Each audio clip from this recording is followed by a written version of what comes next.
Bollywood senior hero victory Venkatesh పరిస్థితి విచిత్రంగా మారింది. యాక్షన్ తో దుమ్ము రేపాలనుకుంటే కామెడీ, ఫ్యామిలీ హీరోగానే మారిపోయేలా కనిపిస్తున్నాడు. యాక్షన్ సినిమాలతో తనదైన మార్క్ను చూపించుకోవాలని అనుకుంటే డిజాస్టర్లు వెంటాడుతున్నాయి.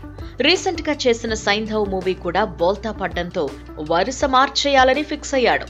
అందుకే ఫ్యాన్స్ కోరుకునేలా తనకచ్చొచ్చిన ట్రాక్ లోనే సినిమాలు చేయాలని ఫిక్స్ అయ్యాడట.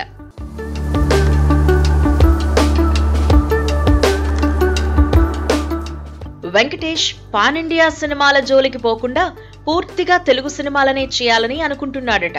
మొన్నటి వరకు సింగిల్ సినిమాల కంటే మల్టీ స్టారర్ చిత్రాలను ఎక్కువగా ఎంచుకుంటున్న విక్టరీ ఈసారి సోలో సినిమా చేసేందుకు రెడీ అయినట్లు తెలుస్తోంది. అందుకోసం సక్సెస్ఫుల్ డైరెక్టర్ అనిల్ రావిపూడితో సినిమా చేసేందుకు సిద్ధమైనట్టు టాక్ వినిపిస్తోంది. F2, F3తో 2 బ్లాక్ బస్టర్స్ ఇచ్చిన అనిల్ తో ఇప్పుడు అంతకు మించి అనేలా సినిమా తీయనున్నట్టు తెలుస్తోంది.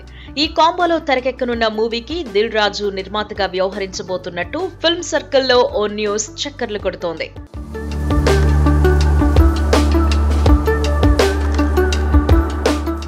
మరోవైపు అనిల్ రావిపూడి మెగాస్టార్ చిరంజీవితో సినిమా చేయటానికి తెగ ఆరాటపడుతున్నాడు.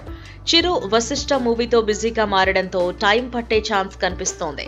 ఆలోపు వెంకటేష్ తో హిలేరియస్ ఫ్యామిలీ ఎంటర్టైనర్ తెరకెక్కించాలని ప్లాన్ చేస్తున్నాడట అనిల్. ఫన్ అండ్ ఫ్రస్ట్రేషన్ పై ఫోకస్ పెట్టడంతో పాటు నెవర్ బిఫోర్ అనేలా తెరకెక్కించాలని ప్లాన్ చేస్తున్నాడట. ఇప్పటికే సైలెంట్ గా కథని కూడా సిద్ధం చేసుకుంటున్నాడట. స్టోరీ లైన్ నచ్చడంతో వెంకటేష్ పచ్చజెండా కూడా ఊపేశారని తెలుస్తోంది. త్వరలోనే షూటింగ్ మొదలు కానుందని తెలుస్తోంది. అంతేగాక ఈ కాంబినేషన్ గురించి అధికారికంగా ప్రకటించే ఛాన్స్ కనిపిస్తోంది. మొత్తానికి అనిల్, వెంకటేష్, దిల్ రాజు కాంబినేషన్ మరోసారి రిపీట్ అవబోతోందని తెలిసి ఫ్యాన్స్ ఖుషి అవుతున్నారు.